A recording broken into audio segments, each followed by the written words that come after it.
Les collections du musée sont essentielles. Vous savez, comme moi, qu'un musée sans collection, ça n'existe pas. C'est notre rôle fondamental, c'est de préserver un peu la mémoire collective des citoyens. Et donc, les collections font partie du mandat même du musée. Ce qui est caractéristique peut-être de notre institution, c'est qu'on est un musée qui explique la société. Donc, nos collections sont nécessairement pluridisciplinaires et thématiques, ce qui font aussi leur originalité. Elles sont larges et encyclopédiques. Le musée a toujours voulu aborder, dans le fond, l'ensemble de la question de la société. C'est vrai que les collections essaient de répondre à cette idée-là. Ah, comment on fait pour traduire une société par des objets? Nous, on pense qu'il y a 5 grandes caractéristiques rapidement, dans le fond. On est en relation avec un environnement donné, donc tous les rapports avec l'environnement, avec la ville en général. On vit dans un cadre, comment on vit quotidiennement, mais aussi comment une société se structure, comment elle s'organise, comment une société communique et échange et comment une société crée. Et dans le fond, toute notre collection est basée un peu sur ces grands secteurs et essaie d'expliquer le dynamisme de l'évolution de la société.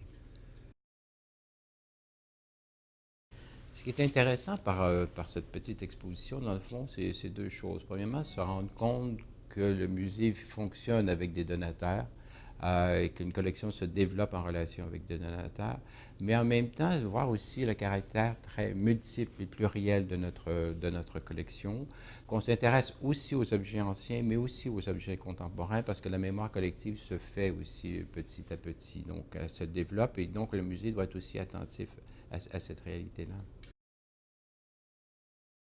Notre choix premier à l'heure actuelle, je dirais qu'on a deux orientations. Il faut consolider un certain nombre de collections pour être sûr qu'on a une vraie pertinence dans un secteur. Je vais prendre l'exemple de l'art populaire, par exemple, puisqu'on a les grands créateurs d'art populaire, ceux qui ont marqué le Québec dans une période de temps assez longue, donc compléter. Puis en même temps, ouvrir des voies qui ont été négligées. Je pense que c'est une responsabilité aussi d'une institution comme la nôtre de constater que notre mémoire collective, elle est un peu plus ferme dans certains secteurs, donc il faut s'ouvrir à cette donnée-là.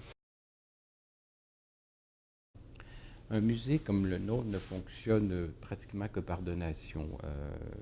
On n'a pratiquement pas de budget pour des acquisitions.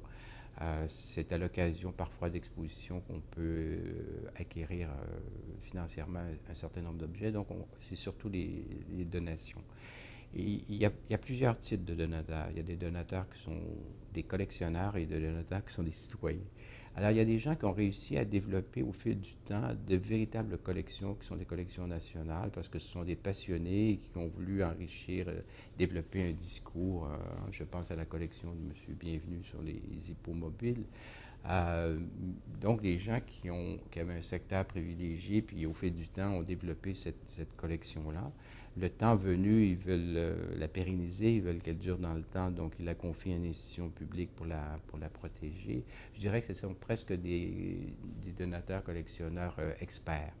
Et après, il y a des gens qui, dans leur famille, se réalisent qu'ils ont effectivement des objets importants qui se sont transmis de génération en génération et qui veulent aussi préserver ces objets-là. Donc, ce ne sont pas nécessairement des collectionneurs, qui sont des citoyens uniquement préoccupés par la conservation du patrimoine. Et parfois, ce sont des gens auxquels on fait appel. Le musée peut aussi, en analysant la situation, faire appel à des gens pour collecter des objets, des gens qui n'auraient pas nécessairement pensé à donner des objets au musée, mais que nous, on pense que c'est important de les intégrer. L'exemple des carrés rouges que vous avez dans cette exposition est un bel exemple. Personne n'avait pensé en faisant un carré rouge qu'il faisait un objet patrimonial, mais je pense que le musée, lui, en analysant les comportements de la société en général, c'est important qu'on puisse intégrer ces objets-là dans notre collection pour garder ce moment d'action sociale, de revendication, de turbulence dans notre société, pour bien raconter les mouvements de force dans la société.